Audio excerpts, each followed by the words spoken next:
नमस्कार मित्रांनो, आमच्या चॅनलवर नवीन असाल तर चॅनलला नक्की सबस्क्राईब करा. म्हणजे तुम्हाला मालिकेचे नवनवीन एपिसोड सर्वात अगोदर पाहायला मिळतील. तर तुला शिकवीन चांगला धडा या मालिकेमध्ये काय घडलं. अधिपती चारुहासांना विचारत असतो की तुमचं उत्तर द्या. तर चारुहास चिल्लावून बोलतात, तुला माझे उत्तर ऐकायचे आहे ना, तर ऐक. मी या बाईशी कधी लग्न करणार नाही आणि मी मरून गेलो तरी चालेल, पण मी या बाईशी कधी लग्न करणार नाही आणि तिच्यासोबत कधी एकत्र राहणार नाही. मी या बाईला घरातून बाहेर काढणार आणि हिने जे कृत्य केलं मी पोलिसात हिला देणार.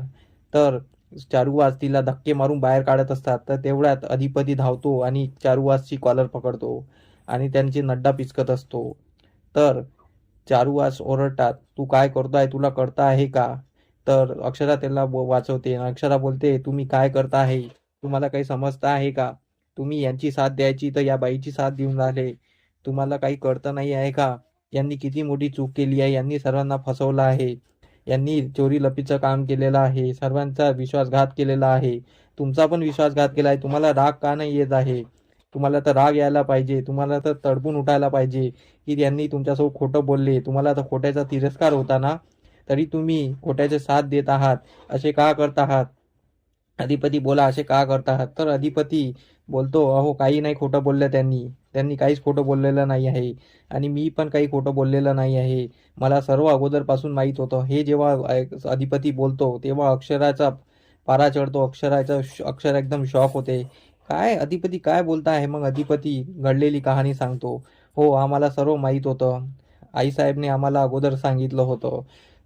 बोलतं की आईसाहेबांनी मम्माला सर्व त्यांच्या प्लॅनबद्दल सर्व माहिती होतं. पण आम्हाला सुरुवातीपासून तर नाही, पण मध्यंतरी आम्हाला माहीत पडलं होतं. आम्ही आईसाहेबाच्या फोटोशी बोलत होतो. तेव्हा आम्ही बोलत होतो, आईसाहेब तुम्ही यावेळेस इथे हसायला हवा. असं मी बोलत असताना मागून चारुलता ताई म्हणजेच भुवनेश्वरी आईसाहेब इथे आल्या आणि त्यांनी मला म्हटलं की काखेत वळसा आणि गावाला कळसा. असं म्हटल्यास आम्हाला वाटलं की आमच्या आईसाहेब इथेच आल्या. तर तिथे मी बघितलं तर चारुलता मॅडम. तर त्या बोलत होत्या की आम्ही इथेच आहो, आम्ही भुवनेश्वरी आहो. तरी आम्हाला विश्वास झाला नाही. आम्ही म्हटलं तुम्ही मागे पण असंच नाटक केलं होतं भुवनेश्वरी बनायचं. तुम्ही खोटं बोलू नका. आम्हाला विश्वास नव्हता. तर त्यांनी आम्हाला पटवून दिलं की आम्हीच भुवनेश्वरी आहे. मग आम्हाला कळलं की हे भुवनेश्वरी आहे. मग आम्ही त्यांना विचारलं तुम्ही असं का केलं आणि तुम्ही का असं चारुलतांचा ढोंग घेऊन आले. तर त्यांनी सांगितलं की आम्हाला तुमच्या बाबांवर खूप प्रेम आहे आणि त्यांचा आम्हाला खूप साथ असतो आणि आम्हाला पैसा अगदी काहीच नको, पण आम्हाला तुमच्या बाबांचं प्रेम आहे. तर त्यासाठी तुम्ही आम्हाला मदत करा. आम्हाला त्यांच्याशी लग्न करायचं आहे. आम्हाला बाकी काही नको. आम्हाला ही सत्ता नको, काही नको. आम्हाला त्यांच्यासोबत राहायचं आहे. हे जेव्हा ऐकलं तेव्हा मी त्यांची साथ द्यायला तयार झालो आणि मी म्हटलं की यासाठी तरी यांची साथ द्यायला पाहिजे आणि मी पण त्यांच्या प्लॅनमध्ये सामील झालो. तर मी तुम्हाला सांगायला सांगितलं होतं की मी नासरीनबाईला हे सर्व सांगतो. त्या तुमच्यासाठी खूप प्रयत्न करत आहे. त्या तुमच्यासाठी दिवस-रात्र तुम्हाला शोधत आहे. त्या पण खूप टेन्शनमध्ये आहे. तर मी तुम्हाला सांगायला येतच होतो, तर यांनी माझा हात धरून मला अडवलं आणि म्हटलं की हे कोणाला सांगू नका.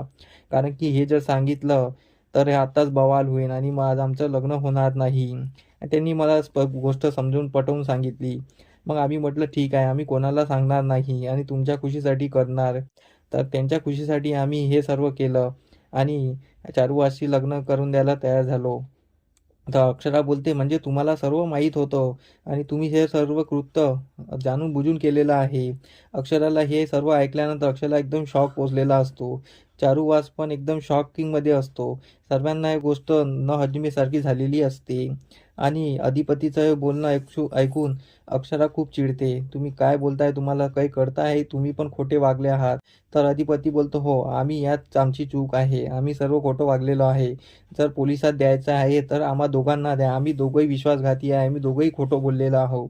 आम्ही एकट्या आईसाहेबाला जाऊ देणार नाही. तुम्हाला टाकायचं आहे तर आम्हा दोघांना आतमध्ये टाका.